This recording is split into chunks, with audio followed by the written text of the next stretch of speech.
தூங்குறதுக்கு முன்னாடி மறுபடி எடுத்து பார்க்கணும்.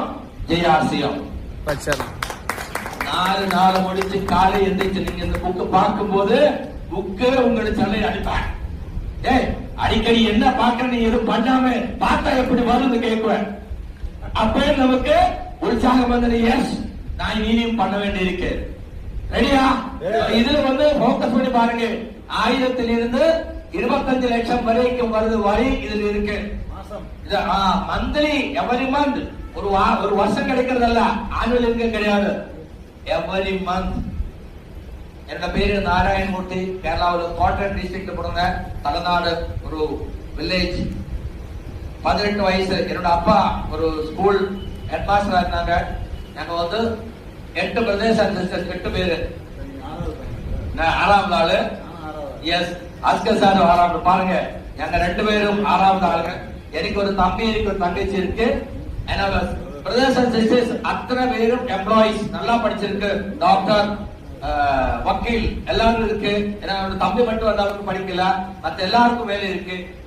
எனக்கும் 18 வயசுல இந்தியன் ஏர்போர்ட்ஸ்ல வேலை கிடைச்சேன். எல்லாருக்கும் ரொம்ப சந்தோஷமாயிடுச்சு. My parents are very proud. Proud சொல்லும் போது தமிழ் என்ன சொல்றாங்க? சந்தோஷம். என்னோட பையனுக்கு இவ்வளவு சின்ன வயசுல வேலை கிடைச்சிருக்கு. பெருமை ரொம்ப பெருமையாயிடுச்சு. சின்ன வயசுல இவ்வளவு வயசுல வருமானம் கிடைக்கும் போது சென்ட்ரல் கவர்மெண்ட் வேலை கிடைச்சிருக்கு. டிஃபென்ஸ், அது ஏர்போர்ட்ஸ். டிஃபென்ஸ் அப்படின்னா என்ன? சாதாரண காரு கடையில் வாங்குற பொருள் அதோட கம்மி ரேட்ல வாங்குறதுக்கு டிஃபென்ஸ்காரங்க வாய்ப்பு இருக்கு. சாதாரண மனிதன் ட்ரெயின்ல பயணம் பண்ணும் போது 100 ரூபாய் கொடுத்தா, டிஃபென்ஸ்காரன் பயணம் பண்ணும் போது 50 ரூபாய் கொடுத்தா போதும்.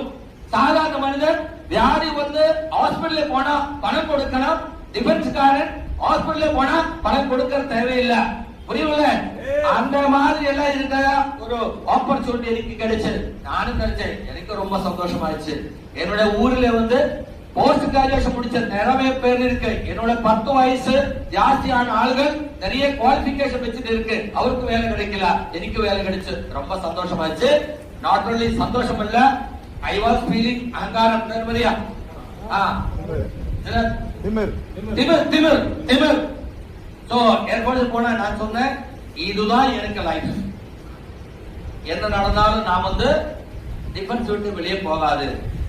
அப்படி இருக்கும் போதா நம்ம ஃப்ரெண்டு கோபகுமார் சார் வந்து சொல்ல, மூர்த்திஜி இந்த மாதிரி ஒரு வாய்ப்பு இருக்கு. நான் சொன்ன சார் இது தேவையில்லை, யாருக்கும் கிடைக்காம எனக்கு ஒரு வாய்ப்பு கிடைச்சிருக்கு. அது மட்டுமல்ல, ஏர்போர்ட்ஸுக்கு அத்தனை பேரிடம் வைஃப் எம்ப்ளாயிஸ் கிடையாது, சில பேருக்கு தான். என்னோட வைஃப் நல்லா படிச்சு